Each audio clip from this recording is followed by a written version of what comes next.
DIAP.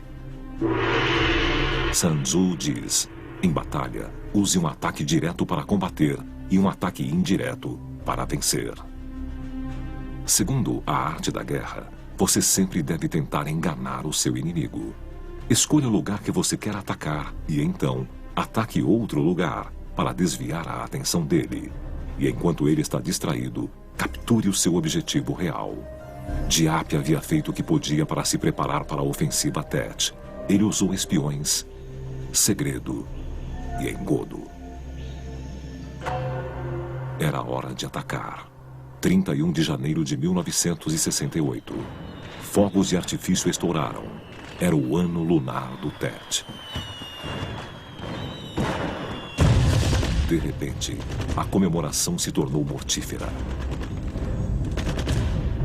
Mais de 80 mil soldados vietcongues lançaram ataques individuais e simultâneos em mais de 100 cidades, vilarejos e bases norte-americanas em todo o Vietnã do Sul. A ofensiva Tet havia começado. Os americanos e os sul-vietnamitas ficaram em estado de choque, paralisados. Eles achavam que o inimigo estava nas últimas pernas. E, contudo, chegavam relatos de todo lugar, de cada cidade, cada vilarejo, cada base, informando que estavam sendo atacados. Os comandantes norte-americanos viram o mapa do Vietnã do Sul se acender como uma máquina de fliperama. Nós não podíamos acreditar que eles haviam conseguido deslocar tantos soldados para tão perto das cidades, e eles planejaram isso com paciência, levaram meses para posicionar suas armas e tropas lá e dar cobertura a elas. Foi um incrível feito logístico. Os informantes de DIAP conduziram as tropas vietcongues e norte-vietnamitas pelas ruas até alvos estratégicos. Um grupo capturou a estação da Rádio Nacional, enquanto o outro fazia um buraco na parede da embaixada americana e avançava pelo prédio. Parecia que a ofensiva Tet seria bem sucedida, mas o norte ignorou um princípio muito importante de Sun Tzu, e isso lhes custaria caro. Sun Tzu diz: para uma guerra ser bem-sucedida, existem 5 fatores fundamentais: clima, terreno, comando, doutrina militar e o mais importante, a influência moral. Influência moral significa que um líder deve ter o apoio do povo. Senão, a guerra fracassará. E essa é uma pista importante para solucionar um mistério de 2000 anos. Sun Tzu previu a derrota americana no Vietnã? Durante o progresso da ofensiva Tet em 1968, os vietcongues carregavam listas negras e assassinavam simpatizantes dos sul-vietnamitas à vontade. E um dos massacres mais brutais aconteceu na cidade de Hue. Eles massacraram 5.000 pessoas em Hue. Muitas delas funcionárias do governo, cujo único crime era trabalhar para uma agência governamental. E eles também eliminaram, literalmente exterminaram, centenas de freiras, cujo único crime era ser freiras católicas.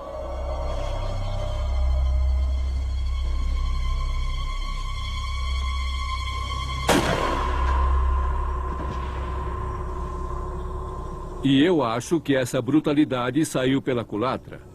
Muitos vietnamitas pararam para pensar: espera aí, não fazemos esse tipo de coisa. Esse não é o tipo de gente que queremos nos governando.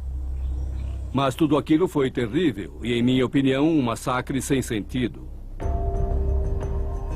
Sem o apoio do povo, as pequenas unidades de DIAP ficaram sem reforços.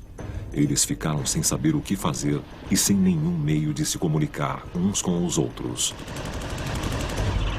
Então, as forças norte-americanas entraram e devastaram as fragmentadas tropas norte-vietnamitas.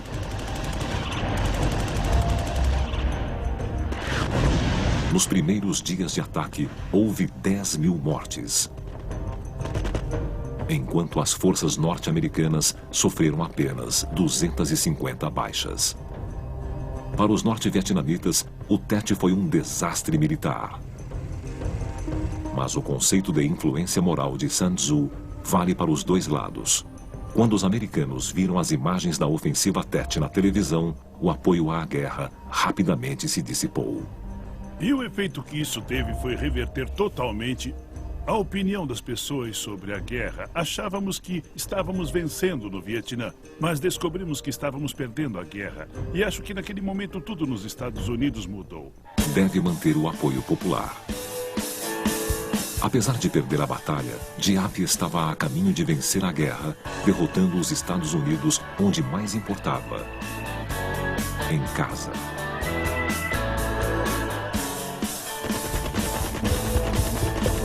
Após a ofensiva, Diap voltou a usar táticas de guerrilha.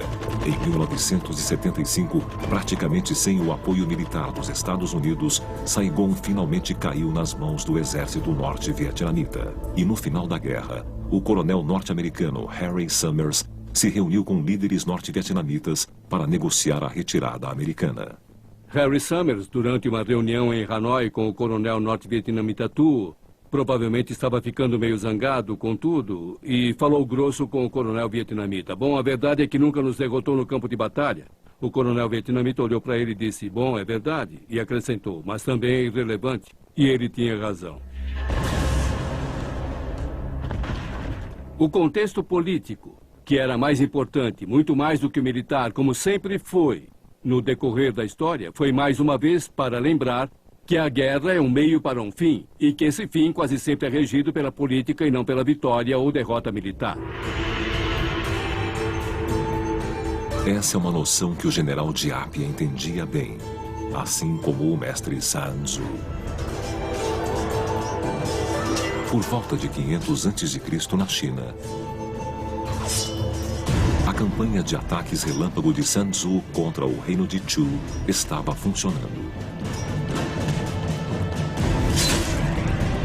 O adversário de Sun Tzu, Nang Hua, o primeiro-ministro de Chu, ficava cada vez mais frustrado e acabou perdendo alguns aliados políticos. Nang Hua e os generais dele estavam cada vez mais frustrados com os ataques de Sun Tzu na fronteira. Os ataques constantes estavam acabando com o moral dos soldados de Chu. Os recursos do tesouro de Chu se esgotavam rapidamente. E, em alguns casos, os melhores guerreiros de Chu eram mortos ou capturados por Sun Tzu. Enfrentando esse dilema, Nang Hua foi obrigado a se voltar para os aliados de Chu para obter homens, dinheiro e suprimentos. Por todo o interior, existia a expectativa de onde Sun Tzu atacaria em seguida. Líderes na corte começaram a perder a fé em Nang Hua. E os aliados começaram a passar para o lado de Sun Tzu.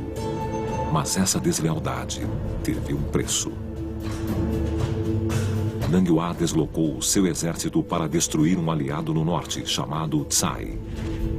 Quando a capital estava para ser atacada, o duque de Tsai pediu ajuda a Sun Tzu. Sun Tzu então enfrentava uma situação aparentemente sem saída. Se não fizesse nada, o seu aliado seria destruído. Se tentasse salvar o seu aliado, Nang Hua esmagaria o seu exército.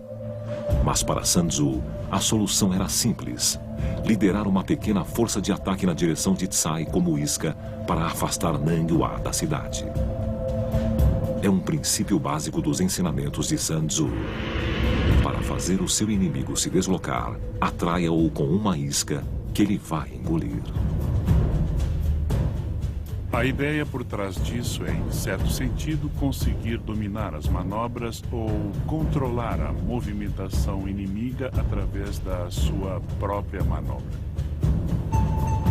Nang Hua imediatamente abandonou o cerco a Tsai e mobilizou o seu exército para interceptar Sun Tzu. Sun Tzu salvou o inimigo sem desembainhar a espada. Mas conseguiria salvar a si mesmo?